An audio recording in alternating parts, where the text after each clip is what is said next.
മന്ത്രിമാർ അടക്കം തോൽക്കുമെന്ന പ്രതിപക്ഷ നേതാവിന്റെ വിമർശനം ചൂണ്ടിക്കാണിച്ചപ്പോൾ അദ്ദേഹം ചിരിക്കുകയാണ് ചെയ്യുന്നത്. പ്രതിപക്ഷ നേതാവ് അദ്ദേഹത്തിന്റെ മണ്ഡലത്തിൽ സുരക്ഷിതനാണോ എന്ന് ചോദിക്കുന്നു. പ്രേക്ഷകരെ, നമ്മൾ ലൂസിഫർ എന്ന സിനിമയിൽ കണ്ടിട്ടുണ്ട് അല്ലെ? ഇനി രക്ഷിക്കാൻ പി കെ രാംദാസ് ഇല്ല എന്ന് പറഞ്ഞപ്പോൾ തിരിച്ചു ചോദിക്കുന്ന ഒരു ഡയലോഗ് ഉണ്ട്, നിന്നെ ആരും രക്ഷിക്കുമെന്നുള്ളത്. ഏതാണ്ട് ആ ശൈലിയിലായിരുന്നു ഇന്ന് മുഖ്യമന്ത്രിയുടെ ഒരു പ്രതികരണം വന്നിരിക്കുന്നത്. 12 മന്ത്രിമാർ തോക്കുമെന്നാണ് പ്രതിപക്ഷ നേതാവ് പറഞ്ഞത്. ഈ തെരഞ്ഞെടുപ്പ് കഴിയുമ്പോൾ 12 മന്ത്രിമാർ തോക്കും, 1 ഡസൻ മന്ത്രിമാർ തോക്കും. പ്രതിപക്ഷ നേതാവിന്റെ കാര്യം ഭദ്രാണോ?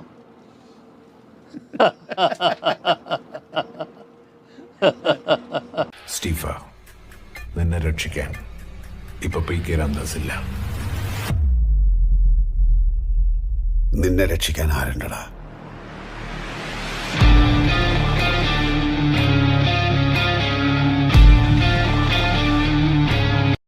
ഗ്രഹണം ബാധിച്ചാലും അതിനൊരു സമയമാണ്.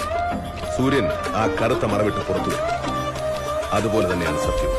മൂടി വെക്കാം, വളച്ചൊടിക്കാം, പക്ഷേ ഒരു നാൾ ഒരിടത്തത് പുറത്തു വരും. Mister superintendent of police. എന്റെ ചെറിയ കണക്ക് തെറ്റിയുള്ളൂ. 1 ഡസൻ മന്ത്രിമാർ തോക്കുമെന്നിട്ട് അതിൽ കൂടുതൽ മന്ത്രിമാർ തോക്കും. ചെറുതായിട്ട് എൻ്റെ കണക്ക് തെറ്റി. ഞാൻ 100-ലധികം സീറ്റ്